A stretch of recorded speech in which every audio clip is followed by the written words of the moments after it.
Hello friends, I Sunita Sharma, Assistant Professor in Biani Girls B.Ed College.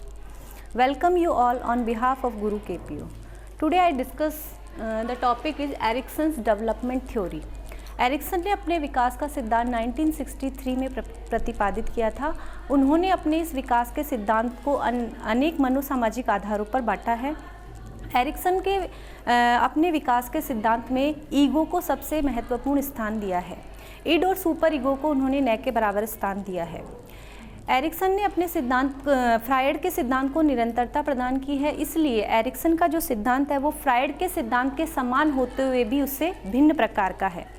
Ericsson ने अपने विकास के सिद्धांत में 3 तत्वों को प्रमुख रूप से समाविष्ट किया है। पूर्णता, अर्थात व्यक्तित्व का जो विकास है वो पूर्णता लिए हुए होता है। नंबर 2 पे उन्होंने बताया कि एनवायरनमेंट, अर्थात व्यक्तित्व का जो विकास है वो पर्यावरण अर्थात वातावरण से बहुत अधिक प्रभावित होता है। तीसरा जो उन्होंने सबसे अधिक जो प्रभावित तत्व माना है वो है परिवर्तनशीलता, कि मनुष्य का व्यवहार और उसका व्यक्तित्व परिवर्तनशील रहता है। व्यक्तित्व के विकास को एरिक्सन ने 8 सामाजिक अवस्थाओं में विभक्त किया है, अर्थात जन्म से लेकर मृत्यु तक व्यक्ति के जो जीवन है उसको एरिक्सन ने 8 भागों में विभक्त किया है।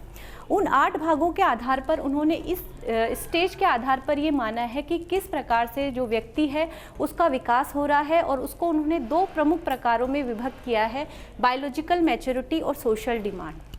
जिस प्रकार से व्यक्ति का व्यक्तित्व विकसित होता रहता है, परिपक्वता आती रहती है, उसी तरह से समाज में उसकी सोशल डिमांड आती रहती है।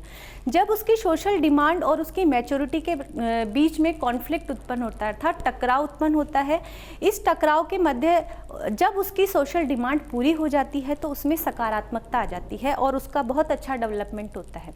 इसके विपरीत जब उसकी सोशल डिमांड उसकी परिपक्वता के अनुरूप जब उसकी सोशल डिमांड पूर्ण नहीं होती है तो उसमें निगेटिविटी आती जाती है, और निगेटिविटी आने के बाद में उसका विकास पूर्ण रूप से अवरुद्ध हो जाता है। इस प्रकार एरिक्सन ने व्यक्ति की इन 8 अवस्थाओं में हर एक अवस्था की उसने एक अलग डिमांड मानी है, कि अगर व्यक्ति की उस अवस्था की जो डिमांड अगर समय पर पूरी नहीं हुई तो उसमें नकारात्मकता की उसका जो डेवलपमेंट है वो नकारात्मक हो जाएगा, और अगर वो समय पर जो डिमांड उसमें उत्पन्न हो रही है वो पूरी हो जाती है तो उसका जो विकास है वो सकारात्मकता की तरफ हो जाएगा। Thank you.